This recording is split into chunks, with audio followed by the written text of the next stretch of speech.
Olá, é um prazer estar com vocês mais uma vez. Sou da Igreja Batista Alvorada, aqui em São Gonçalo do Amarante, Rio Grande do Norte.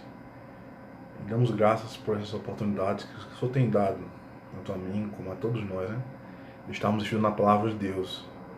Essa é a Escola Bíblica Dominical da Igreja Batista Alvorada. Estamos estudando o livro de Apocalipse.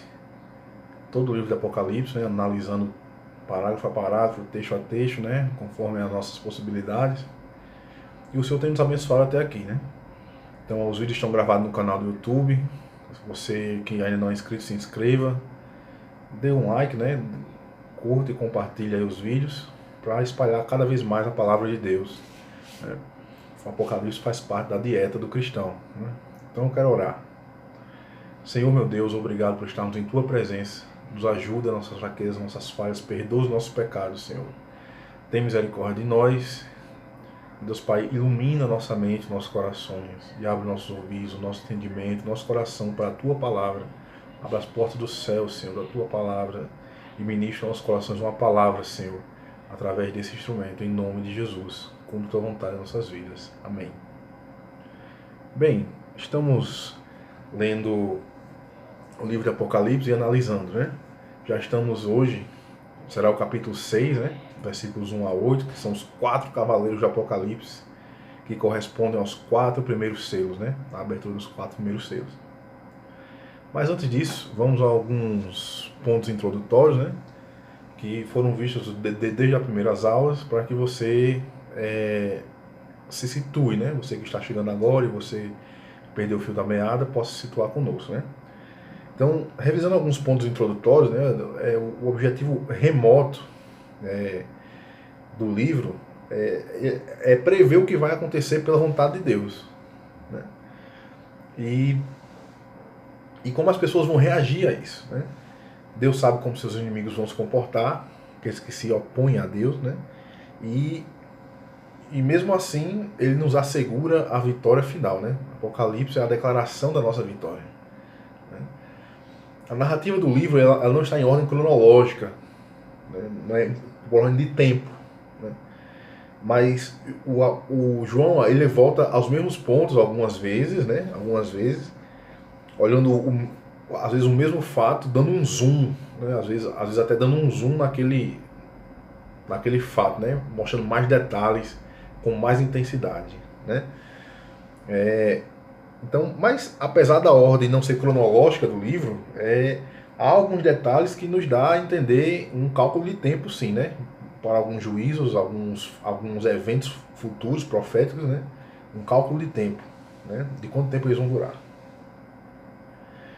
Aí há também aquelas, pelo menos, 3 formas de ver o Apocalipse, 3 formas de ver o Apocalipse são as escolas de interpretação do Apocalipse. Então, tem a interpretação preterista, do passado, que tudo que é profetizado no livro já aconteceu no passado, Então, narraria apenas as perseguições do primeiro século, do século I. E a interpretação futurista, que essas profecias não têm nada a ver com a igreja, Deus não teria um programa profético para a igreja, a não ser com a última geração que presenciaria esses fatos. Tudo que é profetizado a partir do capítulo 4, só diz respeito ao futuro, sem ter nada a ver com a história da igreja, pelos séculos, e no tempo atual, mas somente uma geração futura que irá vivenciar esses fatos. E tem também aquela visão histórica, que a maioria dos cristãos concorda com ela. O livro é uma profecia da história do reino de Deus e da igreja, desde o primeiro advento de Cristo, até a sua segunda vinda, definitiva. Os reformadores e a maioria dos grandes teólogos seguiram essa interpretação. Então, se refere a eventos que começaram desde aquele advento de Cristo e estão acontecendo e vão culminar com a consumação dos séculos. Estaremos vivendo algumas dessas profecias aqui descritas no livro. Então, essas seriam pelo menos 3 a mais. Como eu disse antes, a gente não tem se posicionado a respeito delas porque nós queremos mais leitura, mais apresentação de aulas para que vocês tenham alguma intenção de se posicionar, assim como eu também. Então, o esboço do texto, né, de todo o livro do Apocalipse, ele, para que você se situe, né, onde nós estamos, nós dividimos, até em homenagem ao livro, né, em 7 sessões, né, o livro do Apocalipse para estudar. Ao final de cada sessão, a gente faz uma revisão daquela sessão para que ninguém perca o fio da meada, né, e a gente se situe e acaba servindo também de contexto para a introdução da próxima sessão, né. Então, nós temos o prólogo, que seria o capítulo 1, ali até o versículo 8, a primeira sessão. Aí estamos agora na segunda sessão, né, que são os 7 selos, ou o culto no céu, né. A primeira sessão foram as 7 igrejas, né. A segunda sessão agora os 7 selos. Aí vem a terceira sessão com as 7 trombetas e por aí vai, até a sétima sessão e o epílogo, que é a conclusão no capítulo 22, lá no versículo 6, até o final do capítulo. Bem, resumindo a segunda sessão, os 7 selos, né? Nós estudamos o capítulo 4 e 5 já, e nós vimos que o capítulo 4 e 5 se trata da mesma visão, né? É quando iniciaria aí a segunda sessão do livro. Alguns estendem essa sessão até o capítulo 11, né? Que seria os 7 selos e as 7 trombetas, né? E outros estendem essa sessão até o capítulo 19, que seria a grande tribulação, um período de 7 anos, né? E etc. Então, há interpretações a respeito da divisão natural do texto do livro, né? Mas nós, para nível didático, chamamos de segunda sessão, o capítulo 4, versículo 1, até o capítulo 8, versículo 1. Né? E nessa segunda sessão, nós vimos que no capítulo 4, a visão muda, né? Na primeira sessão, João viu a carta às 7 igrejas, né? E no capítulo 4, já uma conexão, né, com o capítulo 3 anteriores, e depois destas coisas vi na porta, no céu, uma porta aberta. E o capítulo 4 inicia aí, João vê uma cena no céu, né? Ele é levado para o céu, na visão, lá ele vê o trono de Deus, e Deus assentado sobre o trono, cercado por 4 seres viventes, né? Que nós vimos um paralelo desses seres, estaria ali em Isaías capítulo 6, no livro de Ezequiel capítulo 1, né? Em Isaías 6 são chamados de serafins, né? Então são seres muito semelhantes, né? Não tem como não traçar um paralelo entre eles, né? Trata da visão do céu, né? Ali, esse trono e os seres viventes estão cercados por 24 anciãos, né? 24 tronos, sobre eles 24 anciãos. E o capítulo 4 e 5 é essa cena no céu onde o Cordeiro aparece e ele toma da mão de quem está no trono um livro, né? É dado a ele um livro selado, né? Com 7 selos. Né? E a adoração ali, né? E os anjos adoram aqueles serafins, os 24 anciões, né? E então começa a se abrir os selos, né? Capítulo 6 trata da abertura do livro selado, né? Incluindo os 6 primeiros selos, né? E o 7º selo só vai acontecer lá no capítulo 8, versículo 1. Né? Então há uma interrupção, né, nessa visão, ou seja, no capítulo 6 nós temos os 6 primeiros selos, e o capítulo 7 como um todo é um parênteses, é um interlúdio, nós vamos dizer muito isso. Um interlúdio dentro daquela visão, né, daquela estrutura. Né? Então temos 7 selos, quando chega no 6º selo, há um interlúdio depois do 6º selo, que é todo o capítulo 7, né? Que tem os 144 mil, uma multidão de mortos no céu. Nós vamos ver isso mais à frente. E depois, no capítulo 8, versículo 1, é retomado, né? Aí o 7º selo é aberto, e dentro do 7º selo há 7 trombetas, né? Aí na 6ª trombeta também a mesma coisa, há um interlúdio, né? Que vai falar sobre 2 testemunhos, etc. E lá no capítulo 11, na metade do capítulo 11, é que começa o 7º selo e encerra a visão. Né? Então, o desdobramento do capítulo 8, versículo 1, né, que é o 7º selo, só vai acontecer lá no capítulo 11, né? É concluído no capítulo 11. Bem, então, como introdução ao tema de hoje, né, os 4 cavaleiros do Apocalipse, corresponde a Apocalipse 6 até versículo 1 até 8, né? Começa com uma descrição de uma série de eventos, né? São catástrofes religiosas, catástrofe mesmo, religiosa, natural, né? A natureza entra em curto, né? Catástrofe política, né? muita guerra ou rumores de guerra, né?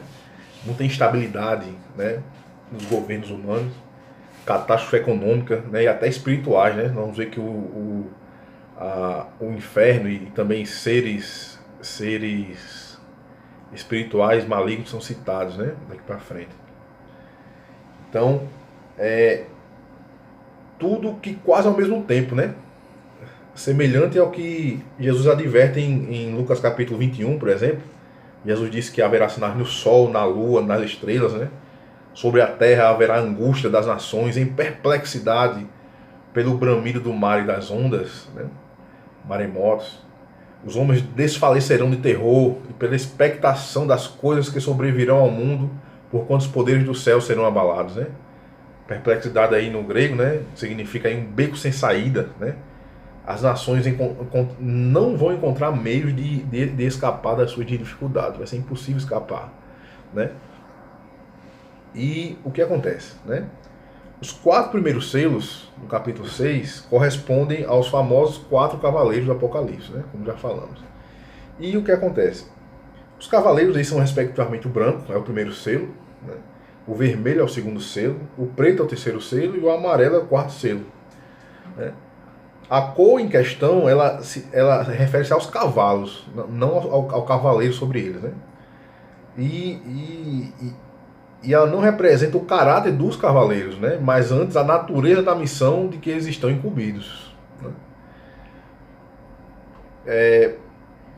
Pode também traçar um paralelo com o sermão profético de Jesus, né?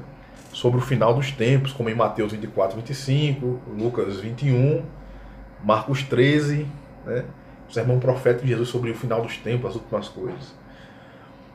E daqui para frente iremos recorrer muito a essas referências, né? Para elucidar os eventos, pois a Bíblia ela se harmoniza perfeitamente, né? entre si, os livros entre si, em cada detalhe, né? Inspiração do Espírito Santo, né? Então vamos lá. Vamos começar o capítulo 6, né? Capítulo 6, versículos 1 e 2, diz assim: E vi quando o cordeiro abriu um dos 7 selos, e ouvi um dos 4 seres viventes dizer, numa voz como de trovão, vem. Em outras versões diz, vem e vê, né? Versículo 2: Olhei, e eis um cavalo branco, e o que estava montado nele tinha um arco, e foi-lhe dada uma coroa, e saiu vencendo para vencer.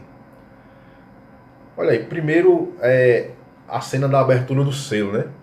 A cena lembra muito a abertura de um testamento, ou na presença de testemunhas, né?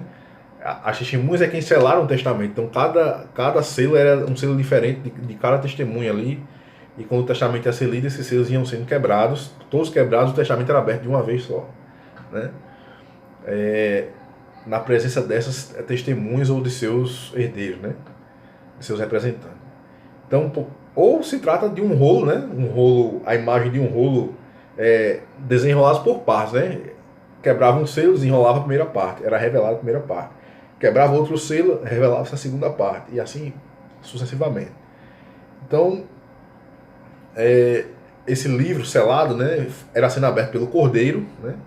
O cordeiro ia abrindo cada selo, e a sequência é sempre essa, né? Nos 4 primeiros selos, né? Quando ele abre, um dos seres viventes, aqueles que estavam ao redor do trono, diz vem, né? Aí uns dizem que está chamando o cavaleiro para vir, outros dizem que está chamando o João para vir, né? Vem ver, né? E quando o ser vivente diz vem, então um cavalo aparece, né? Com seu cavaleiro, numa cor diferente.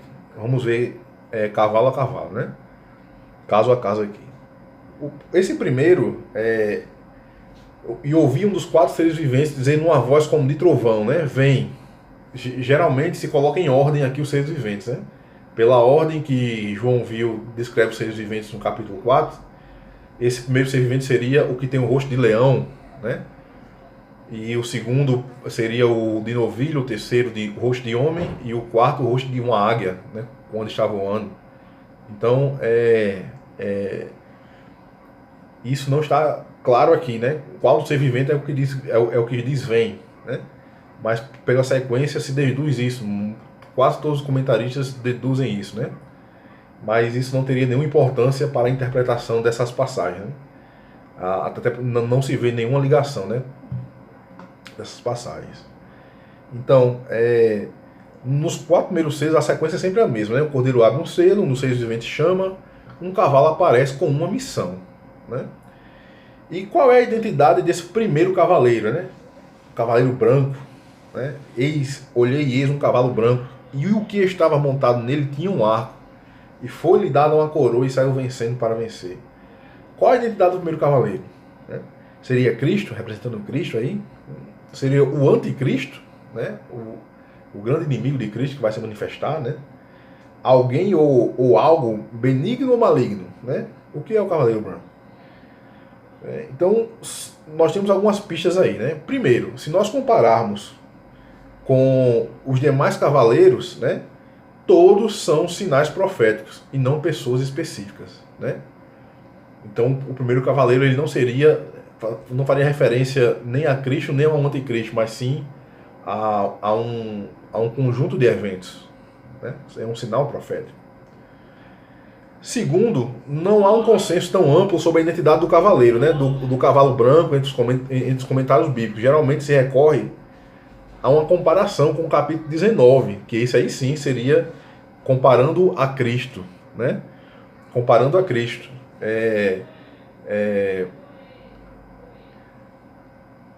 Mas se a gente fizer um contraste bem minucioso, né, do capítulo 6, o cavaleiro branco do capítulo 6, o cavaleiro branco do capítulo 19, né, do mesmo livro, então nota aqui uma diferença, né? Nisso eu bebi muito do livro do pastor Severino Pedro da Silva, né, Apocalipse versículo por versículo da CPAD, né? Eu achei muito interessante, né? O primeiro cavaleiro do capítulo 6 é visto na terra, o segundo é visto no céu, né? Do capítulo 19. Nós não vamos ler esse trecho 19 para o vídeo não se alongar, né? O primeiro tinha um arco na mão, do capítulo 6, né? O segundo tinha uma espada na boca, do capítulo 19. O primeiro recebeu uma coroa, o segundo trazia consigo muitos diademas, né? O primeiro é visto sozinho, o segundo é visto acompanhado de um exército, né? O primeiro selo fala de um cavalo branco, né? E no capítulo 19 é de muitos cavalos brancos, né? Muitos cavalos brancos. O primeiro cavaleiro é anônimo, né? O segundo cavaleiro tem 4 nomes pelo menos, né? Ele é o fiel, o verdadeiro, a palavra de Deus, e ele tem um nome misterioso que só ele sabe e ninguém mais, né? O primeiro cavaleiro é visto logo no início da grande tribulação, né? No caso, o pastor Severino aqui acredita que seria aí o início da grande tribulação, a visão da grande tribulação, né? O segundo só é visto no final da grande tribulação, né? Se considerarmos que se refere à grande tribulação, né? Capítulo 4 até o capítulo 19, né?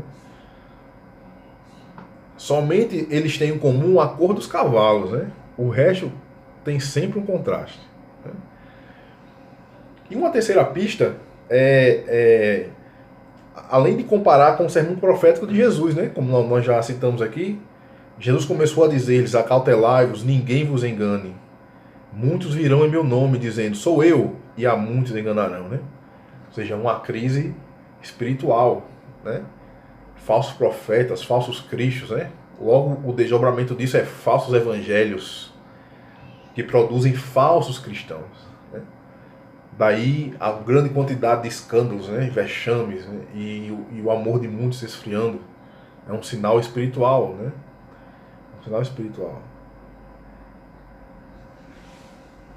Vamos para o próximo cavaleiro, né? Leitura do Apocalipse 6, versículos 3 e 4. Diz assim: quando ele abriu o segundo selo, ouvi o segundo ser vivente dizer, vem, e saiu outro cavalo, um cavalo vermelho, e ao que estava montado nele foi dado que tirasse a paz na terra, de modo que os homens se matassem uns aos outros, e foi-lhe dada uma grande espada. Sempre houve violência, né, e guerra, mas ao que parece isso vai se intensificar cada vez mais, né? É um sinal profético, seria o que Jesus disse, né? Marcos 13, de novo, ó, o sermão profético. Quando, porém, ouvides falar em guerras e rumores de guerras, não vos perturbeis. Forçoso é que assim aconteça, mas ainda não é o fim. Pois se levantará nação contra nação e reino contra reino, né? de certa forma, isso é uma entrega dos homens a eles mesmos, né? O homem é um ser violento, né? As leis e as formas de governo não podem resolver o problema da violência, né? Não podem resolver o problema da violência. Mas a violência também irá cessar no juízo final, né? Quando o Senhor estabeleceu o seu reino de uma vez por todas, a violência nunca mais vai voltar a acontecer, né? A lógica do reino de Deus é superior à lógica romana, né? Como eu disse aqui, os governos humanos não podem resolver o problema da violência, né? Porque é um problema espiritual no coração. As pessoas agem dessa forma porque elas estão decaídas de Deus, né? Jesus disse, olha, se eu quisesse, chamaria 12 legiões de anjos, né, e me defenderiam, e acabaria com tudo aqui, eu não precisaria ser preso, nem ser torturado, nem morto, né? Porque os discípulos queriam que ele agisse como um guerreiro, né, e não como aquele Messias sofredor, né, servo sofredor. Jesus estava querendo mostrar para eles que a lógica, se fosse pela lógica do Império Romano, né, dominar pela força, né, medir forças com o Império Romano, né, ele ganharia muito fácil, porém a missão não seria cumprida, né? Os corações não seriam ganhos. Não haveria salvação de pessoas, né? Mas a lógica do reino de Deus é superior à romana por isso, né? Porque ele veio para convencer o coração, né? Ganhar os corações, né? Levar cativo o entendimento para a obediência de Cristo, né? O entendimento, né? E não o corpo em si. Então, a lógica humana é do domínio pela força, né? Mas na lógica divina, né? O domínio é pelo serviço. Quem quiser ser o maior, que sirva uns aos outros, né? Isaías 2:4 tem uma profecia a esse respeito, né? Ele julgará entre as nações e repreenderá muitos povos, e estes converterão as suas espadas em relhas de arado, né? E as suas lanças em foices. Uma nação não levantará espada contra outra nação, nem aprenderão mais a guerra, né? Uma promessa de redenção aqui da humanidade nesse sentido, né? O terceiro selo, né? Apocalipse 6, versículos 5 e 6 diz assim: quando abriu o terceiro selo, ouvi o terceiro ser vivente dizer, vem, e olhei, e eis um cavalo preto, e o que estava montado nele tinha uma balança na mão. E ouvi como que uma voz no meio dos 4 seres viventes que dizia, um quenis de trigo por 1 denário, e 3 quenises de cevada por 1 denário, e não danifiques o azeite e o vinho. Ora, está bem claro aqui que a catástrofe aqui é natural, né, e política, mas que se desdobra numa catástrofe econômica, né? Racionamento de recursos, né? De alimentos, de escassez, fome e miséria, né? Fome e miséria, em grande intensidade. Seria o que Jesus disse, né? Marcos 13:8, sermão profético, né? Haverá fomes, no plural, né? No plural. Então, quenis aí vem do grego, né? Lembrando que o Novo Testamento foi escrito em grego, né? Quenis aí é o koinix grego, né? É o que se traduz do grego por koinix, mais ou menos é uma porção equivale a uma porção de 450 gramas, né? Que é o equivalente a uma refeição por dia, uma refeição do dia, né? Não é 3 refeições do dia, mas uma refeição por dia, né? 450 gramas, né? E trigo aí, ele era um alimento superior à cevada, né?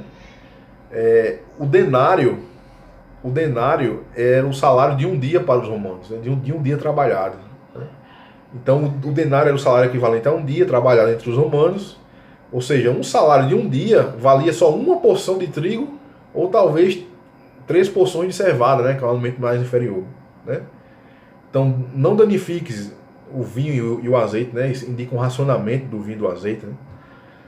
Então é uma circunstância desastrosa, né? Que governo nenhum poderá resolver. As nações não vão ter para onde correr, né? Não vai ter solução. E temos agora o 4º selo, né? Apocalipse 6, 7 e 8. Versículos 7 e 8 que diz assim: quando abriu o 4º selo, ouvi a voz do 4º ser vivente dizer, vem, né? E olhei e eis um cavalo amarelo, e o que estava montado nele chamava-se Morte, e o inferno seguia com ele, e foi-lhe dada autoridade sobre a 4ª parte da terra para matar com a espada, e com a fome, com a peste, e com as feras da terra. Então aí, o que seriam esses sinais aqui, né? matar com a espada, com a fome, com a peste, com as feras da terra, né?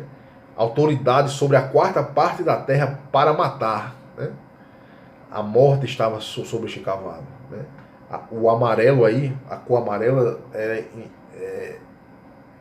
a palavra que é usada para amarelo indica um verde pálido, né? Um verde cadavérico, né? Aí a maioria das versões em português usa amarelo, né? Cavalo amarelo, mas seria aí no original grego seria verde pálido, né? Quase um amarelo. E o inferno seguia com ele, né? O inferno é um lugar, né? E aqui são personificados aqui a morte e o inferno, né? Então que sinais são esses, né? Seriam as segundas ondas, né? Após aqueles primeiros selos, os 3 primeiros selos. Como a gente está vendo agora, estamos vendo aqui nessa pandemia, né, no Brasil, existe a pandemia, o problema da pandemia, e a segunda onda que vem depois, né? O desemprego, né? A escassez, as crises, né? Que se desdobram da pandemia. Né? Então seria mais ou menos isso aqui que está acontecendo aqui, né? O quarto selo, quando ele é aberto, né? Ele é uma intensidade tão grande que mata a quarta parte da terra, né? O nome do cavaleiro aqui é morte, e muitas almas irão ao inferno, que segue logo após a morte. Né? Em Apocalipse 1,18, né, quando Jesus se apresenta, ele declara que tem a chave da morte e do inferno. Né? Mas aqui ele dá autoridade para que a morte e o inferno cumpram o seu papel. Né? Uma intensa onda de mortandade física, né, de corpos e de almas também. As almas vão para o inferno. Né? Muita gente se perdendo. Devemos lembrar que Deus é o dono da vida. Né? Ele dá e ele tira e ele escolhe a forma de executar. Né? Se a vida fosse sua, você teria escolhido nascer, em que família nascer, qual o nome que você ia ter. Né? Mas a vida não nos pertence, pertence a Deus. Né? E ele cobra, ele pega ela de volta. Né? Mas Deus, ele é glorificado nisso, né? Porque ele tem o controle da vida e ele sabe tudo que nós precisamos, né? Passamos e precisamos. Bem, então esses 4 cavalos, né, são sinais proféticos, né, inclusive de uma apostasia, né, de uma crescente apostasia, um abandono da fé. Não é só um abandono da fé, mas as pessoas se voltam contra a sua própria fé, sua própria crença em Deus. Né? Então a igreja, é claro, vai ter que conviver com isso nos últimos tempos, né, com o crescimento de muitos escândalos, né, e esfriamento espiritual. Mas isso é proveniente do que? De falsos cristos, falsos pastores, falsos líderes, né, que produzem falsos evangelhos, que pregam falsos evangelhos, que produzem falsos cristãos. Então nós devemos vigiar, né, porque se nós não sabemos em que hora o ladrão vai vir, né, então nós devemos vigiar para que a gente não seja pego de surpresa. Né. Por isso os sinais são feitos para apontar, né, e não para detalhar. Não sabemos em detalhes como essas coisas vão acontecer, mas sabemos de quando acontecerem, elas apontam para algo maior, que é a consumação dos séculos. Então, por isso a nossa fé, ela supera a lógica, né? Ela supera a lógica nesse sentido. Não é que falta lógica a nossa fé, mas ela supera a lógica porque a fé nos diz que Deus pode fazer por nós muito mais do que aquilo que nós podemos entender, que nós podemos raciocinar, né? Então, nós devemos confiar mais em Deus, ter o nosso ânimo seguro no Senhor e confiar no Senhor cada vez mais. Estamos seguros em suas mãos. Amém. Eu quero orar por você, quero também orar pelo nosso pastor Adílio, né, que se encontra enfermo, né, e pelas famílias que estão passando por esse isolamento, para que todos nós tenhamos forças, né, nesse momento difícil. Senhor, meu Deus, obrigado por estarmos em Tua presença, Senhor, pela Tua palavra, Senhor, a nós dirigida através da Bíblia Sagrada. Nos ajuda, meu Deus Pai, a internalizar isso em nosso coração, Senhor, a colocar em prática os Teus mandamentos e a abraçar, meu Deus Pai, nos render à Tua presença todos os dias. Nos ajuda, Senhor. Aperfeiçoa o nosso caráter, aperfeiçoa, meu Deus Pai poderoso, a nossa índole, Senhor. Nos ensina a sermos mansos e humildes. Nos ensina a termos paciência uns com os outros, meu Deus Pai. A amarmos a nossa família, Senhor. A amarmos os nossos amigos, Senhor. A termos compaixão até de pessoas que não conhecemos. Nos ajuda a fazer dessa forma, Deus. A transmitir o amor de Cristo através de nossas vidas. Meu Deus Pai, nos dá força, ânimo, meio à tribulação, Senhor. Expurga essa pandemia do Brasil, Senhor. Reestrutura, restaura o Brasil. Meu Deus Pai, faz do Brasil, Senhor, um sinal nesses últimos tempos. E faz com que o teu nome seja glorificado aqui neste país, Senhor. E a nossa comunidade de São Gonçalo do Amarante também. Ajuda nossas igrejas, meu Deus Pai, a cumprir o seu papel, meu Deus Pai, tão poderoso. Somos gratos por a internet ter sido invadida, meu Deus Pai, por tantos pregadores e ensinadores da tua palavra, Senhor. Nos ajuda a cumprir a nossa missão como igreja, nos perdoa nossas fraquezas, nos dá poder espiritual para vencermos todo obstáculo interior e exterior. Somos gratos por tudo, Deus, em nome de Jesus. Temos misericórdia do nosso pastor Adílio, que se encontra enfermo neste momento, que ele possa, meu Deus Pai poderoso, ter a sua saúde restaurada, para que ele possa, meu Deus Pai, cumprir, meu Deus Pai poderoso, continuar fazendo este trabalho, Senhor, que ele tem feito. Em nome de Jesus. Amém.